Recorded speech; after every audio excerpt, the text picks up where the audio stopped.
We are on lecture number 12 for CIVE 360, and we are in the middle of our discussion on statically indeterminate torsion. Last time we set up, but did not solve numerically, some of the examples that we'll see, and there's only two types of problem for statically indeterminate torsion, but we still use the big three. So the first is always going to be statics. Our deformed circular section under twist is going to be in equilibrium. The second is stress strain law. The way that that manifests itself for torsion is that the angle of twist is the torque times the length divided by jg. And then the third one is compatibility. That says that the deformed geometry has to be geometrically admissible or geometrically acceptable. That means there's no gaps or voids looking at our deformed structure. We'll go ahead then and spend some time and crank through a couple of these with numbers so you get an example of those. So here's our first type, and that is the fixed bar. And bar, remember, I guess maybe we should call it something else. We could call it a fixed section, but it basically means that we've got a circular section that is probably formed of more than one piece. So we're going to go ahead and start by orienting this thing vertically, just to throw a little bit of a twist, no pun intended. We're going to fix that segment, and then we're going to bond this to another segment that looks like so, and we'll fix that. So there's our fix, but now notice it's vertical. So we don't necessarily have a horizontal section. The modification of this is going to be trivial for us, but we might want to at least introduce that. This segment is aluminum. This segment is brass. The aluminum segment is 12 inches long. This segment is 18 inches long. And in this case, both of them are going to be solid. So the aluminum has the following properties. Its diameter. Now, if it's solid, we normally don't write an outer or an inner. We'll just use D for that particular segment. That's going to be equal to 1.5 inches. And it has a modulus of, a shear modulus of 3.7 times 10 to the 6th psi. Then the brass, a little bit bigger, that has a diameter of 2 inches. And it has a shear modulus of 5.6 times 10 to the 6th psi. And then we're going to load this by a single torque that's going this way. So there is a interface between those two, and we'll call this point A, point B, and point C. And the question is, for this particular problem, then what is the maximum shear stress? So find tau max in both sections. Period. Now, we know enough to know and realize now that the calculation of the shear stress just involves a calculation of the internal torques, and that means we need to find out what the reactions are going to be. All right, so what we want to do is set this up the same way that we did earlier for our axially loaded bar problem. Now, earlier what we said was we want to focus on the reaction there. Now, remember when it was oriented horizontally, we said let's go ahead and draw this to the left for the axial problem. For the torsion problem, the same thing. We're going to draw our reaction going to the, quote, left.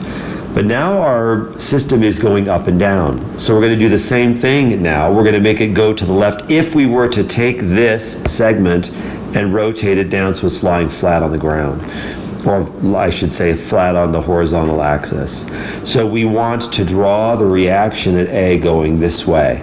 So that's going to be our nomenclature, is going to set everything up in this problem so that we've got the reaction going in the direction that it would be away from the point of the load that we have.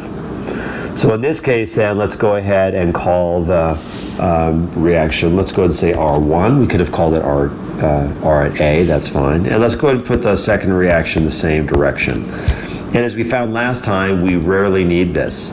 So we'll not need. Why not?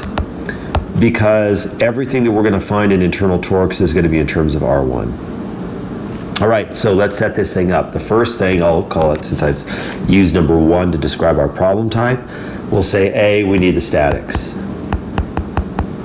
Now, again, there is global, 2 parts to this. The global statement of equilibrium would be, if we go back and look at our figure, they're all going the same direction. Maybe it would help if I gave a value here. So that's 12.5 kip inches.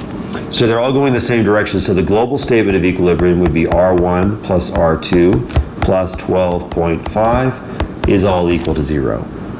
But remember, it turns out that we're not actually going to have to use that the way that we're going to construct the problem, because we're going to be using internal equilibrium in order to set up our particular system.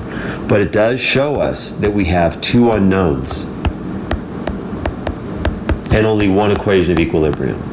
And that is why this problem is statically indeterminate. So again, to reiterate, problems are statically indeterminate when we cannot determine the internal forces by statics alone. Okay, that's global statics or global equilibrium, but now we need to get it at the segment level. So for each segment, we want to set up an expression for the internal torque as well. So we make 2 cuts. Let's go back up here for just a second. We're going to make our first cut there. That's our cut number 1. And a second cut inside our second segment.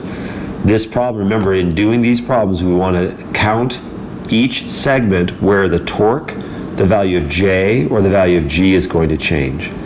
Now in this case, everything changes at the transition point B. The torque will change because it goes from whatever it was in segment 2 to whatever it was in segment 1. So 1 to 2. And then we also have a change in the shear modulus. We have a change in J. So everything changes as we go from segment A, B into segment BC. So clearly we're going to need 2 segments for this particular piece. Now remember also to watch out. You will not have internal torque is just 12.5. That's the forcing function. You want to get the value of the torque on the inside, the interior reactive values that we have. So once again, we make our first cut. We make a squiggle line to indicate that it's been cut. There is our R1. And then you draw your internal force, or pardon me, your internal torque, acting as if it were sort of tensile-like. In other words, if it were a tensile force, you draw the arrow going this way, so we would draw the double arrow going that same way. So you draw it out of the section. And that's going to be the torque in segment A, B. And here the statics is easy. It's just going to be equal to R1. So that is our cut number 1. Cut number 2, again, you include the entire solid, everything above where you've made your cut. So there's R1. You have 12.5 here. And now you have the torque in segment BC. And it's going away, or it's going tension-like. It's going in the outer direction as we assume it. So the torque in BC now is going to be equal to R1 plus 12.5. So now we have both internal torques for this particular structural system in terms of the single reaction unknown R1. All right, that's it. So now we've got, so that was A, statics. Now B is going to be stress strain. Now remember, there are no normal stresses and normal strains for this. We just draw that as a mnemonic. That just reminds us, oh yeah, we have to do stress strain. Stress strain looks like this. Theta is equal to TL over JG. So that means each segment gets a twist. Each segment is under torsional deformation. That means B is rotating relative to A, and C is rotating relative to B.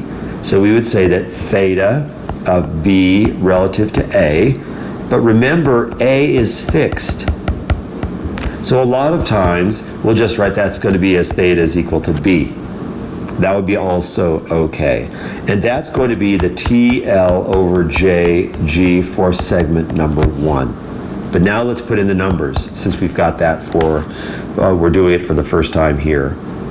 All right, so we have the internal torque, the torque in AB, that's going to be equal to R1 times the length, so TL. So TL, the length is going to be equal to 12 inches. TL divided by J. J is going to be, remember, pi over 32 times the diameter fourth, and it's solid, so that's going to be 1.5 to the fourth. And then we have g, which is 3.7 times 10 to the sixth. So everything is in terms of, in this case, pounds, because we've got the PSI, our value of g.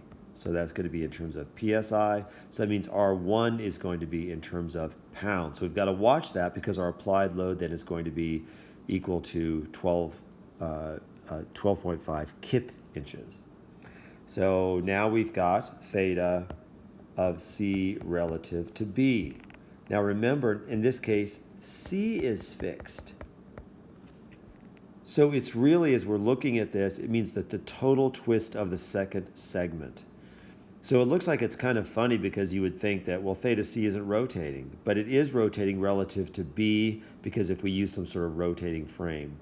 So in that case, we don't have to worry about the specific value of theta of C because it's the relative displacement that we're going to be interested in. So this really means the twist in segments that goes from B and C. It is twisting. It's going through torsional deformation, even though that the theta of C is actually going to be equal to 0. And this is equal to the twist in segment AB. Okay, so we've got that value for the, we've got those two values, and now we've got the internal torque, and now we'll have, for the internal torque, we'll have R1 plus 12. Now, here we've got to watch it. Here we've got to make everything be in pounds. So we've already assumed that R1 from this, because it matches PSI there, that's going to be in pounds. So now we've got to convert this. We have to say R1 plus 12,500 because it's going to be now pound inches. So that is a units issue. So we're going to use pounds and inches for our units for this problem. So that's why we have to multiply that by 1,000. Then we have its length, that's going to be 18. The J value for it is pi over 32 times 2 to the fourth. That's J. And then we have 5.6 times 10 to the sixth. So there we have it. We have our two segments, and that brings us up to the end of part A for our